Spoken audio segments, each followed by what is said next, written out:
Missile जैसे ही मोदी जी के car के पास में आती है अचानक से अपनी डायरेक्शन बदल देती है। ऐसा लगता है मिसाइल कंफ्यूज हो गई है। आखिर ऐसा क्यों हुआ? आज मैं 3D एनिमेशन से दिखाऊंगा एक ऐसा खतरनाक सिक्योरिटी कंपैरिजन जिसमें एक तरफ है इंडिया के सबसे अमीर आदमी मुकेश अंबानी और दूसरी तरफ है इंडिया के प्राइम मिनिस्टर नरेंद्र मोदी, जिनकी महीने की सैलरी लगभग 1,60,000 रुपए है। वहीं मुकेश अंबानी 1,60,000 रुपए 4 से 5 सेकंड के अंदर ही कमा लेते हैं। मुकेश अंबानी के पास है मर्सिडीज बेंज S680 गार्ड, जो कि एक 10 करोड़ की कार है, और उसके सामने खड़ी है मोदी जी की car Mercedes Maybach S650 guard, जो कि एक 12 करोड़ की कार है। दोनों ही गाड़ियां बुलेट प्रूफ, ब्लास्ट प्रूफ और हाई लेवल के आर्मर्ड प्रोटेक्शन के साथ में आती हैं।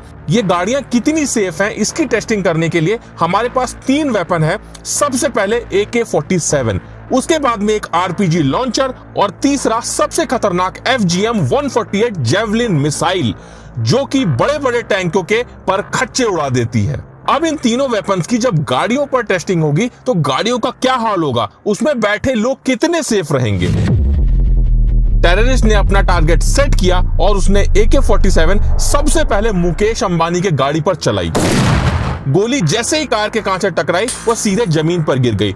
बस एक हल्का सा निशान उसके कांच पर आ गया, क्योंकि मुकेश अंबानी की गाड़ी का ये कांच लगभग 4 इंच मोटा है। और ये तो छोड़ दो, अगर हम इस गाड़ी के डोर को अलग करके देखें तो ये लगभग 5 से 6 इंच मोटा होता है और इसका एक डोर लगभग 250 किलो का होता है, जो कि हाइड्रोलिक सिस्टम से ऑपरेट होता है। एक बटन दबाने पर ऑटोमेटिक ओपन और क्लोज होता है। अब AK-47 तो कार का कुछ नहीं उखाड़ पाई। फिर ये टेररिस्ट गुस्से में आकर RPG लॉन्चर तान देता है। RPG जैसे ही कार से टकराती है बहुत तेज से विस्फोट होता है और जैसा कि आप देख सकते हैं कार में काफी बड़ा डेंट आ जाता है। लेकिन उसके बाद भी कार में बैठे मुकेश अंबानी को सिर्फ जोर की आवाज आती है, उसके अलावा कुछ भी नहीं होता है। वो कार में पूरी तरह से सेफ है, क्योंकि इस गाड़ी में आर्मर प्लेटिंग होती है। अगर गाड़ी के ऊपर के हिस्से को हटा दिया जाए तो ये जो हिस्सा होता है ये लगभग 5 से 6 इंच मोटा होता है। इसमें आर्मर प्लेटिंग होती है जो कि रेनफोर्स्ड स्टील, जो कि हाई क्वालिटी का स्टील होता है, और कंपोजिट मटेरियल जो कि बुलेट प्रूफ जैकेट में इस्तेमाल होता है, इनकी लेयरिंग से बनता है। ये देखने के बाद में टेररिस्ट बिना टाइम वेस्ट किए अपना सबसे खतरनाक वेपन FGM-148 जेवलिन मिसाइल को सीधा मुकेश अंबानी की गाड़ी पे फायर कर देता है। अब इस मिसाइल से कार पे क्या असर पड़ता है ये जानने से पहले तुम एक बात को समझ लो कि FGM-148 जेवलिन मिसाइल एक ऐसा खतरनाक वेपन है जिससे फाइटर टैंक भी पूरी तरह से डिस्ट्रॉय हो जाते हैं। ये मिसाइल जैसे ही मुकेश अंबानी की कार से टकराती है बहुत जोर का विस्फोट होता है और कार बहुत बुरी तरह से डैमेज हो जाती है। लेकिन अब भी मुकेश अंबानी को कुछ नहीं होगा, क्योंकि कार के अंदर के सारे एयर बैग्स ओपन हो जाते हैं, जिससे इस ब्लास्ट का पूरा इंपैक्ट एयर बैग पर होता है। मुकेश अंबानी पूरी तरह से सेफ रहते हैं।